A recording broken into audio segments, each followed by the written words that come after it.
Hyvää päivää. Täällä meillä olisi uusi JKS:n tämmönen levitettävä vaunu. 35 000 kiloa on niin kokonaispaino ja kantavuutta on 30 000 kiloa. Tämä leviää noin 2,5 metristä 4,8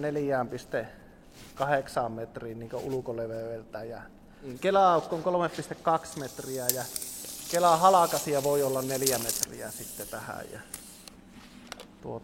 tässä on radio-ohjaus ja sitten voi manuaalisesti käyttää tätä. Ja hydrauliset jarrut on, tää on niin traktorivetoinen oikeastaan. Että perältä täältä löytyy LED-valot tietenkin, mutta täällä on sitten 2 erilaista virtapistoketta. On tämä kolminapainen ja sitten on tämä tupakaasityyti. Ja sitten löytyy työvalot kummaltakin puolelta. Hallintalaitteet tähän vaunuun. Niin ensimmäisenä aina aloitetaan päävirtakatkaisin päälle. Noin.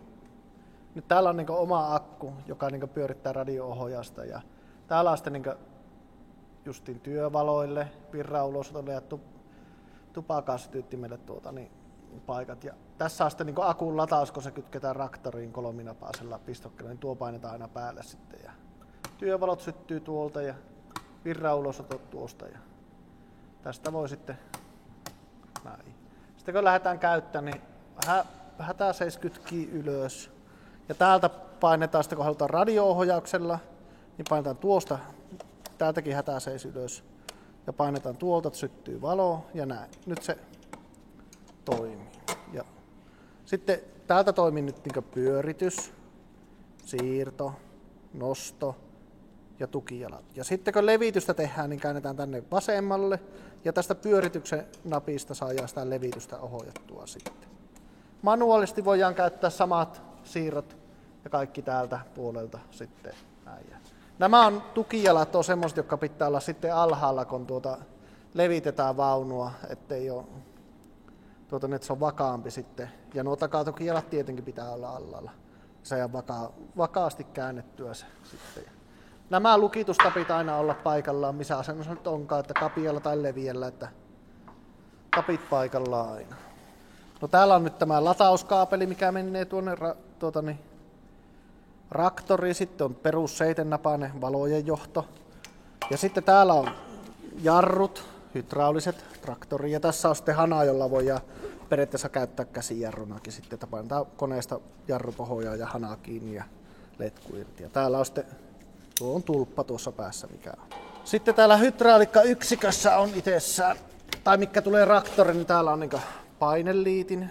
Tämä on jatkuva paine ja tämä tulee sitten paluuliittimeksi tuohon suoraan traktorin perään, ettei mene venttiilin kautta, että se pitää olla vapaa paluu sitten.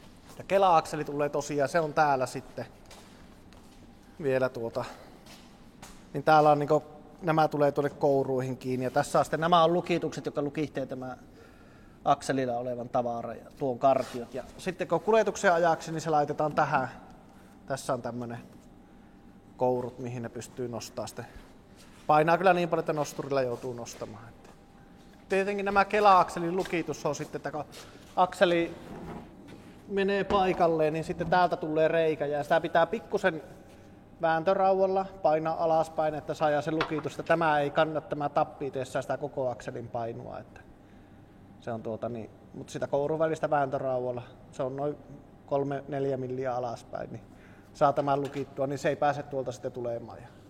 Ja lukitustapit on tosiaan tuolla ylhäällä tuolle Kelaa, niillä pystykourulla, että ne voi sitten se paino, että ne ei ole sylintereiden varassa, niin laittaa sinne kiinni.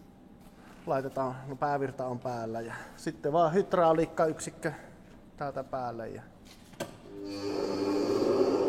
oikeastaan nämä lukitustapit täältä levitykseltä. Täällä on 2 tappia, toinen on siellä toisella puolella siellä. Seuraavaksi takapuomi auki. Täällä on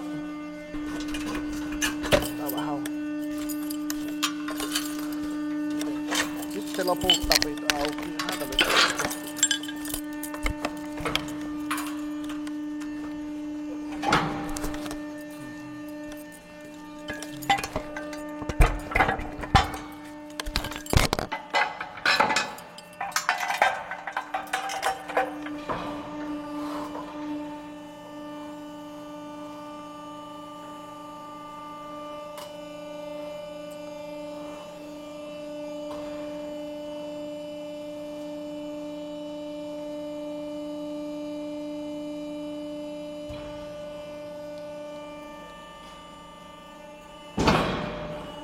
tukijalat alas.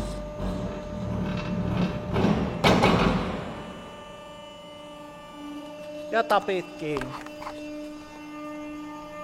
Lukitustapit kiinni. Täällä on reijät, niin ota vähän pitää vielä.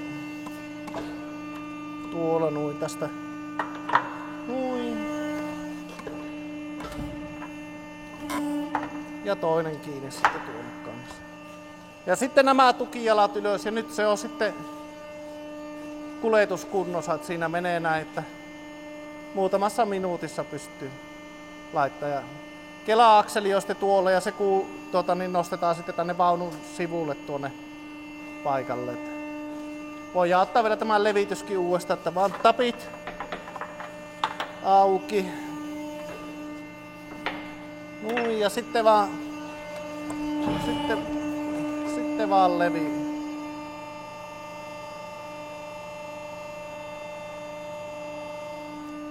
Ja sitten jos haluaa tähän välimalliin laittaa, niin tämähän pystyy laittaa siihen kapeammallekin. Täällä on sitten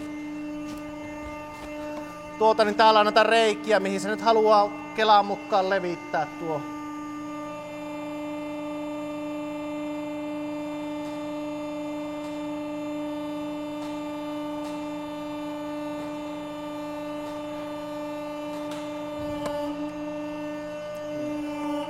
Sitten mennään taas taakse ja laitetaan tuo takapuomi uudestaan. Ja täältä vaan lukitustapit kans kiinni.